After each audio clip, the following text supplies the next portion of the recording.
Some lessons are best learned with a little dirt. The morning my wife Tracy told me we should just be friends, I was buttering toast in our pristine kitchen, watching her apply lipstick she'd never worn for me. The words hit like a slap, but I kept my face neutral. 22 years of marriage, and she wanted to downgrade us to friendship status. Friends, I repeated, setting down the butter knife with deliberate care. That's an interesting choice of words, Tracy.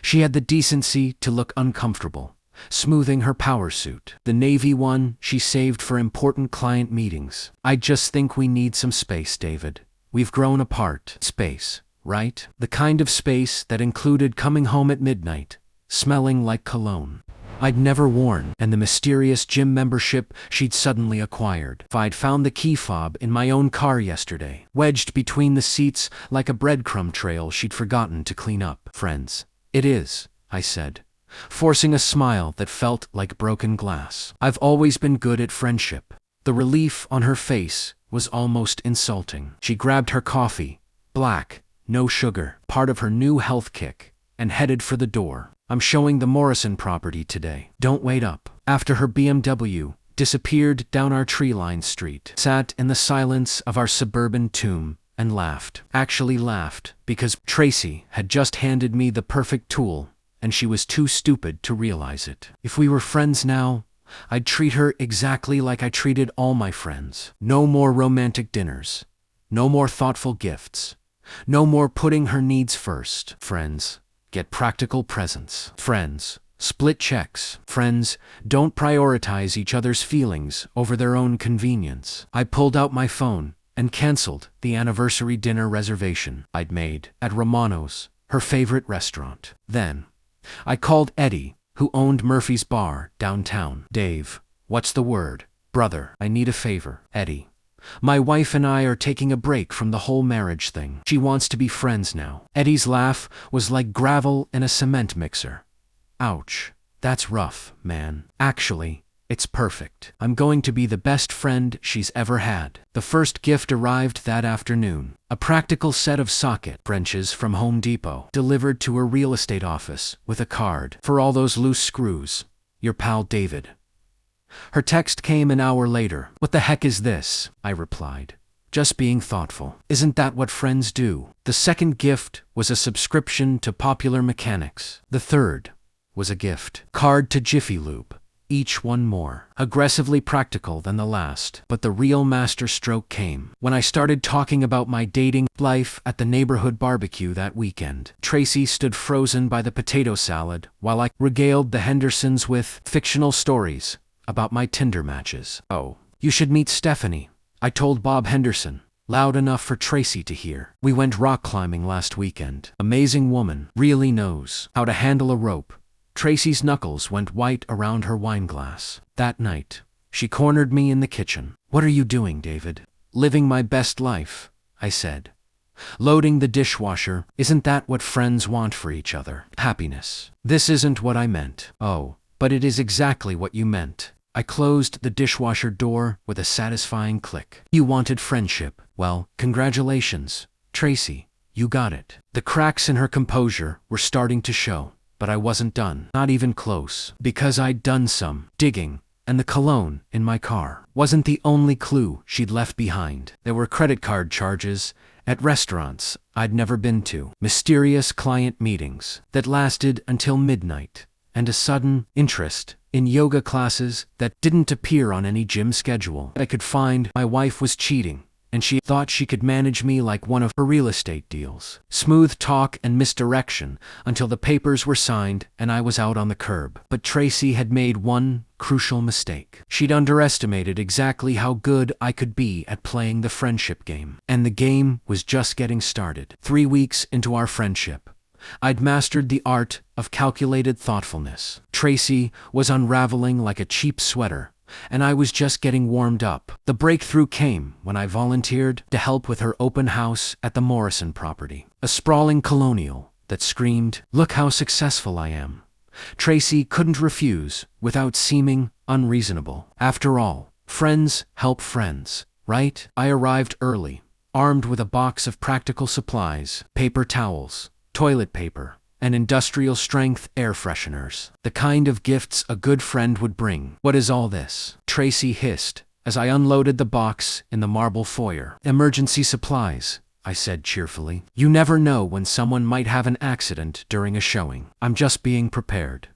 Her face cycled through several shades of red. "David, please just try to be normal today." "I am being normal. This is how I treat all my friends." That's when I saw him, Rick Donovan, leaning against his silver BMW like he owned the place. Mid-40s, gym tan. The kind of guy who wore cologne to the grocery store. He was talking on his phone, gesturing with his free hand like he was conducting an orchestra. Rick worked at Premier Motors, selling overpriced cars to people with more money than sense. I'd seen his picture in Tracy's phone. A client contact, she claimed, though.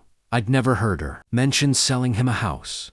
"Rick," Tracy's voice pitched higher, the way it did when she was nervous. "You made it." He pocketed his phone and flashed a smile full of capped teeth. "Wouldn't miss it. Beautiful. This place is exactly what I'm looking for.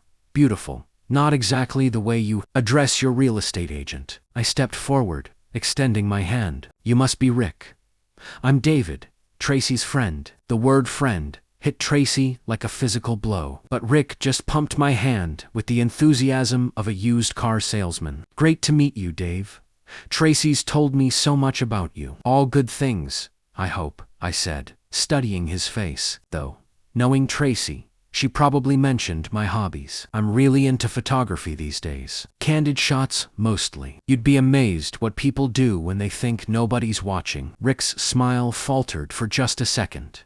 Bingo. The open house was a disaster. Not because of the property. Tracy was good at her job. I'd give her that. But because I made sure to insert myself into every conversation. "Oh, you're interested in the master bedroom?" I'd ask potential buyers. Tracy's become quite the expert on bedrooms lately. She's been doing a lot of research. Very hands-on approach. By noon, Tracy was ready to homicide me. Prick had disappeared after the third group of buyers, mumbling something about a previous engagement. "What the heck is wrong with you?" Tracy cornered me in the kitchen, while a young couple examined the granite countertops. "I'm just being supportive," I said. "Isn't that what friends do?" "This isn't friendship, David. This is sabotage." "Sabotage." I put my hand over my heart in mock offense. "Tracy, I'm hurt. I'm just trying to help you sell this house, though, I have to say." Rick seemed very interested. "Is he looking for something specific? A love nest? Maybe?" Her face went pale. "What are you talking about?" "Nothing at all," I said, smiling. "Just making conversation between friends." That evening, I put phase 2 of my plan into action. I've been watching Rick's patterns for weeks, and I knew he hit the gym every Tuesday and Thursday at 6 p.m., Gold's Gym on Riverside Drive, the same gym where Tracy had suddenly started her fitness journey. I waited in the parking lot until Rick emerged, sweaty and smug, checking his phone as he walked to his BMW. He didn't notice me approach until I was right beside him. "Rick, what a coincidence." He jumped like I tasered him.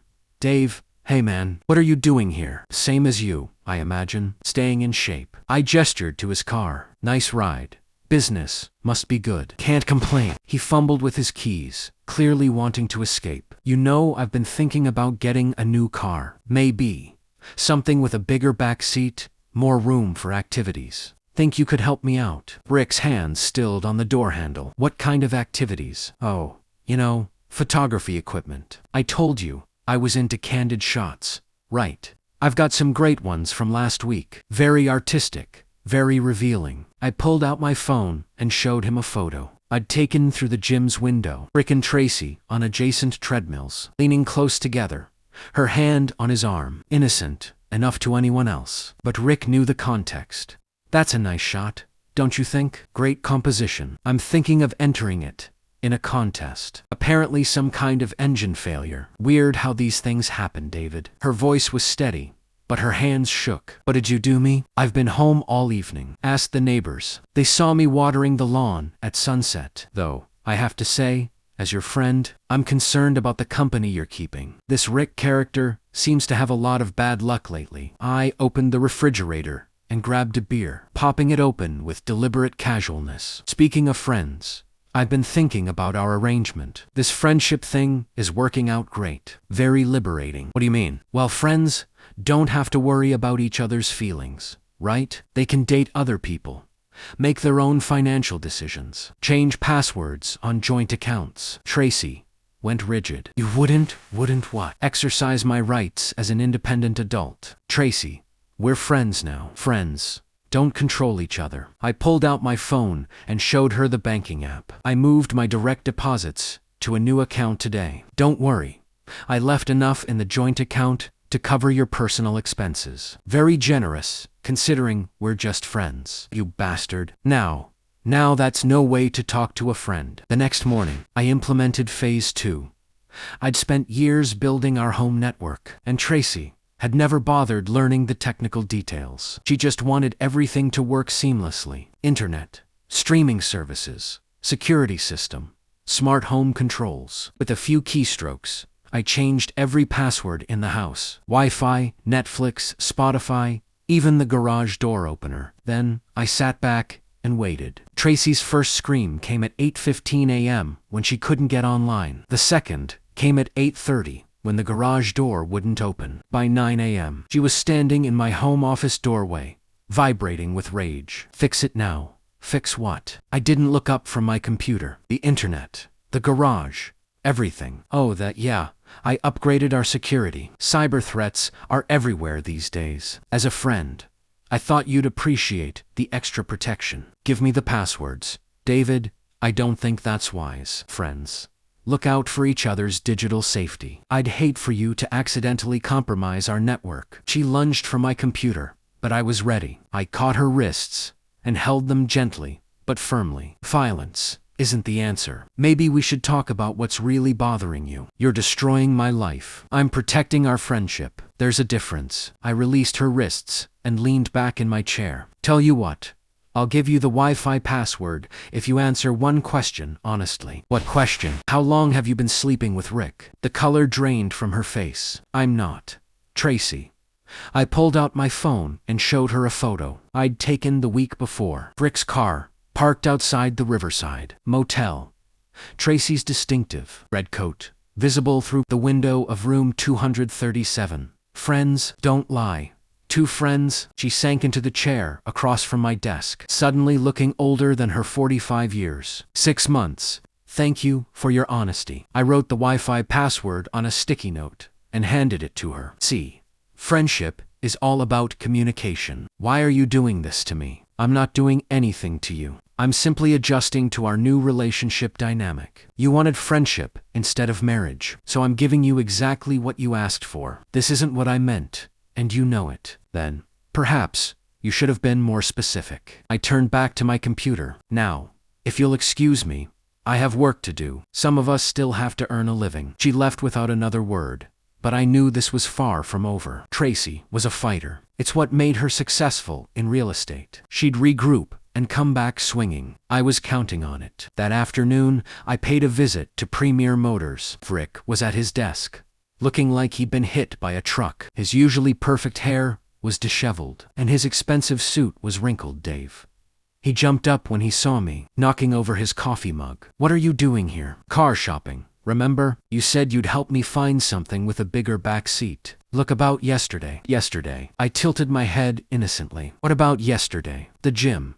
Our conversation. Oh, that just friendly chat between neighbors though. I heard about your car troubles. That's rough, man. Engine problems can be expensive. Rick's Adam's apple bobbed as he swallowed hard. Yeah, it was unexpected. These things happen. Karma's funny that way. I picked up a brochure from his desk. A red Mustang convertible. Nice car, very flashy. The kind of thing that attracts attention. Sometimes, the wrong kind of attention. What do you want, Dave? I told you I want to buy a car. Unless you're too busy to help a customer. For the next hour, I made Rick show me every vehicle on the lot. I asked detailed questions, demanded test drives, and haggled over prices I had no intention of paying. By the time I left, he was a sweating, nervous wreck. But the real coup came that evening. I'd been monitoring Tracy's email, one of the advantages of setting up all her accounts years ago, and I'd discovered something interesting. Her affair with Rick wasn't just personal. They'd been planning to go into business together, using her real estate connections and his sales experience to flip properties. The only problem was the startup capital. They needed $200,000, and Tracy had been slowly moving money from our joint accounts to fund their venture. Money that was now locked away in accounts she couldn't access. I printed out every email, every bank transfer, every piece of evidence of their scheme. Then, I put it all in a folder labeled Friendship Documentation and placed it on the kitchen counter where Tracy would find it. She walked in at 9 p.m., saw the folder, and went white. "Where did you get these?" "Friends share everything," I said, "including email passwords they set up for each other years ago." "You've been spying on me." "I prefer the term staying informed, and what I've learned is very interesting. A secret business partnership, unauthorized money transfers, meetings at cheap motels to discuss strategy. Very entrepreneurial." Tracy sank into a chair, the folder clutched in her hands. "David, I can explain."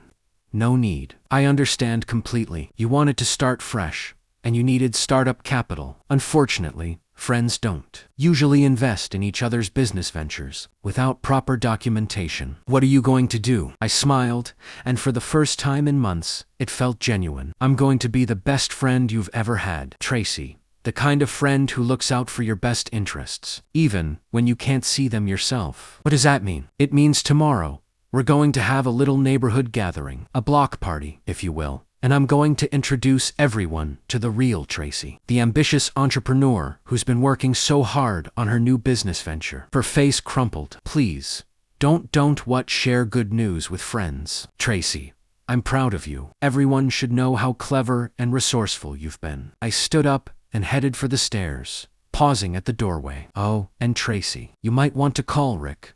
I have a feeling he's going to need all the support he can get." The game was entering its final phase, and I held all the cards. The Hendersons' annual block party was a suburban institution, the kind of mandatory fun that kept property values high and neighbors civil. This year, I'd volunteered to help with the setup, much to Tracy's horror. "You don't have to do this," she pleaded, as I loaded folding chairs into my truck. "We can work something out privately." "But I want to help," I said, securing the tailgate. "Friends support each other's social obligations." The morning of the party, I arrived early at the Hendersons' backyard, armed with my secret tools, a portable speaker system, and a USB drive full of entertainment. Bob Henderson was struggling with the microphone setup when I approached. "Need a hand, Bob? I've got some experience with audio equipment." "Dave, you're a lifesaver. This thing's been acting up all morning." Within minutes, I had the system purring like a kitten. I also made sure to sync it with my phone, just in case we needed some impromptu announcements later. Tracy arrived fashionably late, wearing a sundress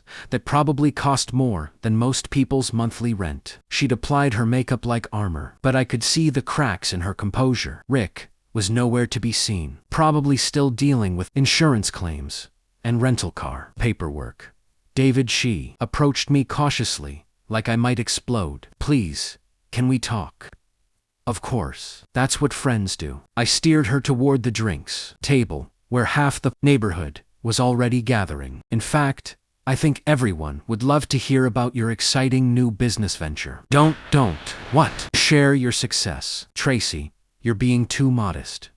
Mrs. Henderson materialized beside us, clutching a wine spritzer and radiating curiosity. "Business venture. Wow. Exciting. Tell us everything." Tracy's smile looked like it had been carved with a dull knife. "It's really not that interesting." "Oh, but it is," I interrupted. "Tracy's been working on a property development partnership. Very innovative approach. She's been conducting meetings at the most unusual locations. Motels, parking lots, even the gym. Really thinking outside the box."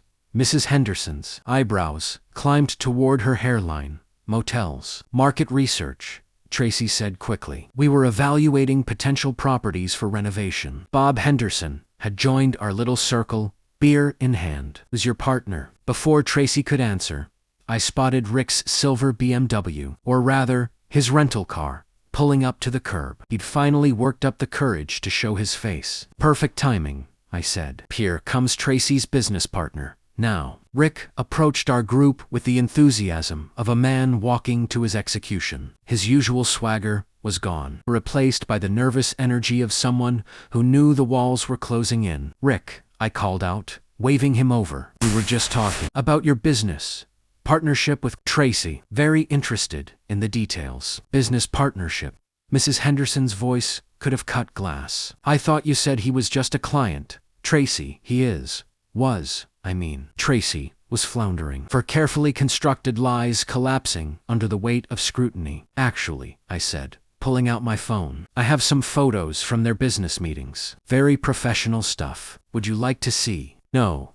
Tracy and Rick spoke in unison, which only made everyone more curious. I scrolled through my phone, showing the crowd carefully selected images. Rick and Tracy, at the motel, sharing intimate conversations at the gym, holding hands in his car. Nothing explicit, but incriminating in context. "These are beautiful, candid shots," I said. "Really captures the partnership dynamic." "Oh my," Mrs. Henderson whispered, studying the photos. "This looks very collaborative." More neighbors had gathered, drawn by the scent of drama, like sharks to blood. I could see Tracy's reputation crumbling in real time as whispers spread through the crowd. "I think there's been a misunderstanding," Rick said, his voice cracking. "Tracy and I were just what?" I asked. "Just business partners. Just friends. Just lovers, planning to steal my money and start a new life together." The crowd gasped. Tracy's face went from pale to green. "David, please." "What?" "Please keep your secrets. Please pretend I don't know about the money transfers, the forged documents, the elaborate scheme to fund your little love nest." I pulled out the folder of evidence and began reading from the printed emails. "Rick darling, I've moved another $50,000 from the joint account. David's so clueless about finances, he'll never notice." "Stop," Tracy whispered. "Can't wait to be free of this suburban prison. Once we have enough capital, we can disappear and start fresh. David will be so devastated, he'll probably just roll over and give me everything in the divorce." The crowd was dead silent now, hanging on every word. Rick looked like he wanted to sink into the ground. "Should I continue?" I asked. "There are some really juicy details about your romantic getaways and future plans." "You're destroying my life," Tracy hissed. "I'm sharing information with friends. Isn't that what friendship is about? Transparency, honesty, trust." Bob Henderson cleared his throat. "Maybe we should all just calm down." "Calm down." I laughed, and it sounded slightly unhinged even to my own ears. "Bob, my wife has been systematically stealing my money to fund an affair with a used car salesman. She wanted to be friends instead of spouses. So I'm treating her exactly like I'd treat any friend who betrayed me." I walked over to the microphone system and tapped it twice. The feedback squeal got everyone's attention. "Ladies and gentlemen, if I could have your attention for just a moment, I'd like to propose a toast to my dear friend, Tracy, and her business partner, Rick."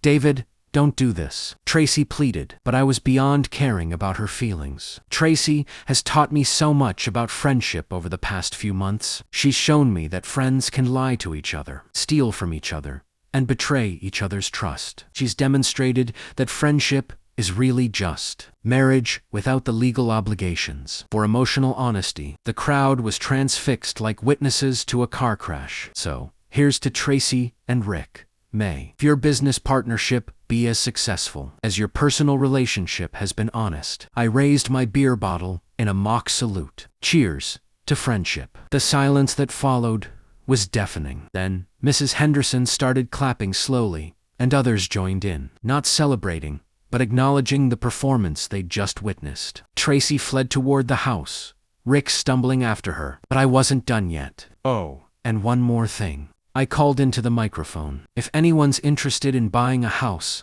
I'd avoid Premier Properties. Their agents have some very creative approaches to client relationships." The crowd began to disperse, buzzing with gossip that would fuel neighborhood conversations for months. I just destroyed Tracy's professional reputation, along with her personal one. Bob Henderson approached me as I packed up the microphone equipment. "That was intense, Dave.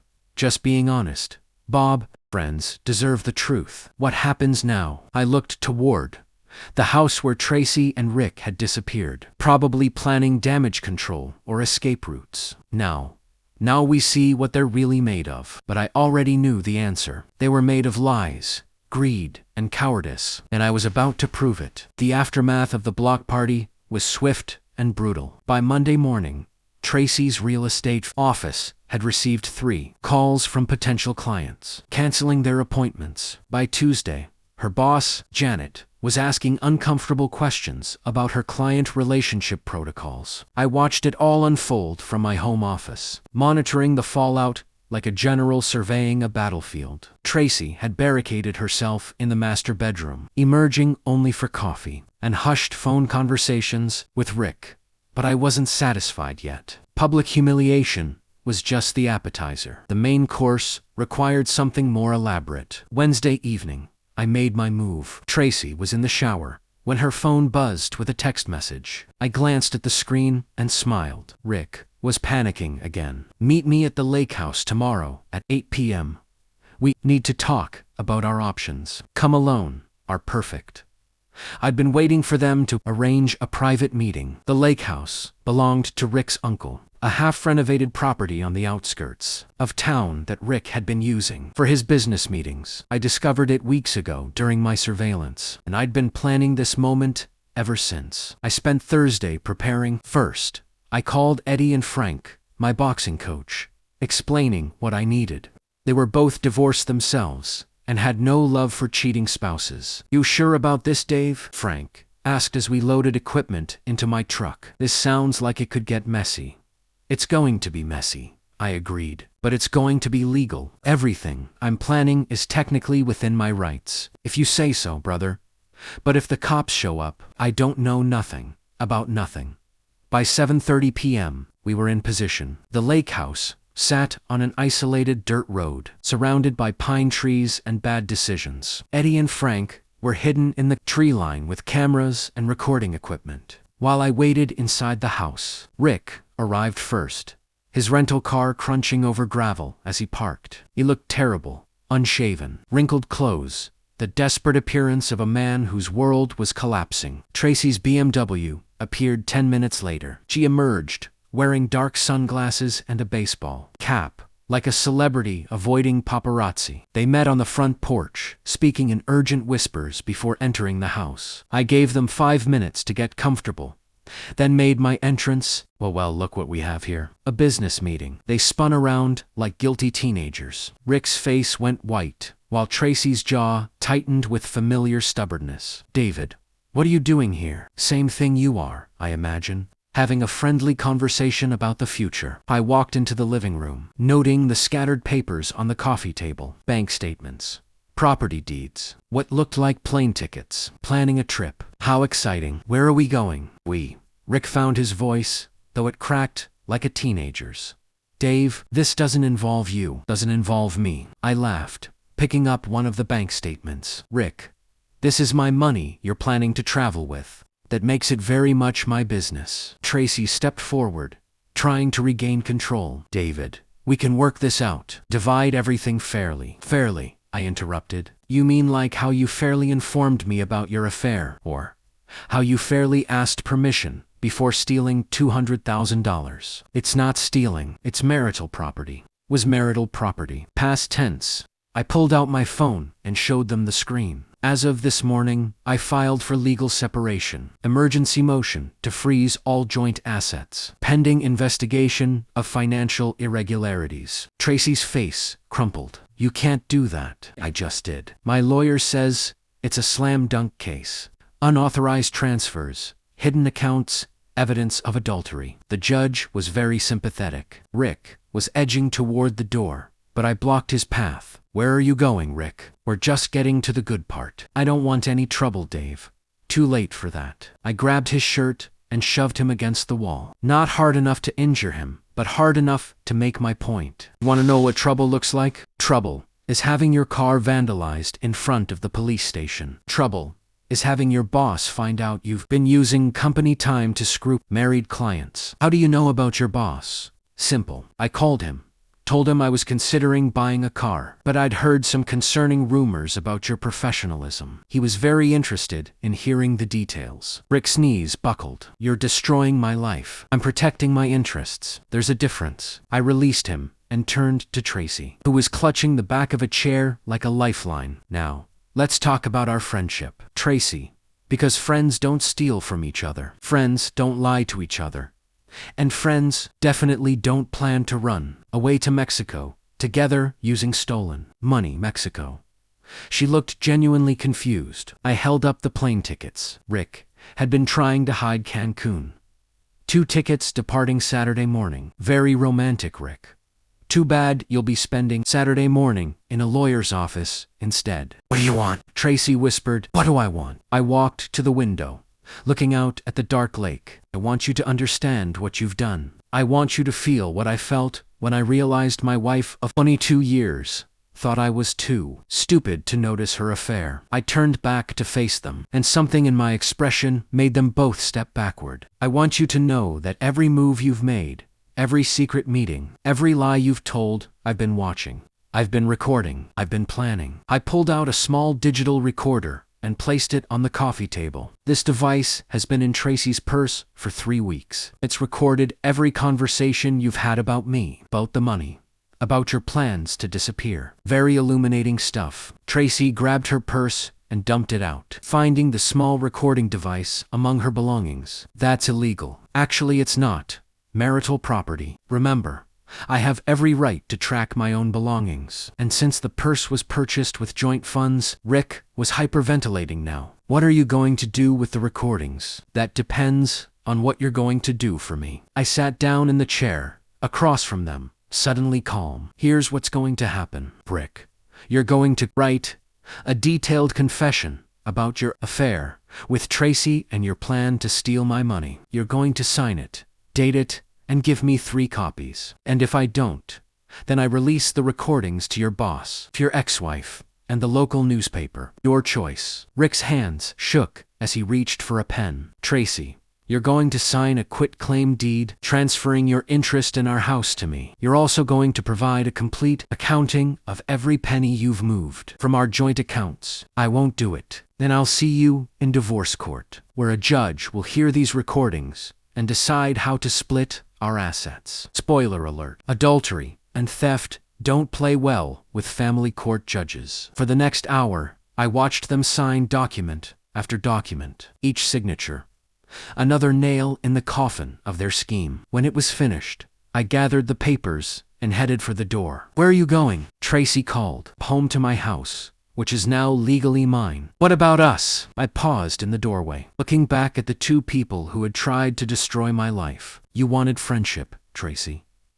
Well, congratulations. You've got it. You and Rick can be friends together. Broke and unemployed and facing fraud charges. Fraud charges. Did I forget to mention, forging signatures on bank documents is a felony. The district attorney is very interested in your case. I walked out into the night air, leaving them to contemplate their future. Eddie and Frank emerged from the trees, grinning like wolves. Did you get everything? I asked. Every word. Eddie confirmed. That was beautiful, Dave, absolutely beautiful. As we drove away, I felt something I hadn't experienced in months. Peace.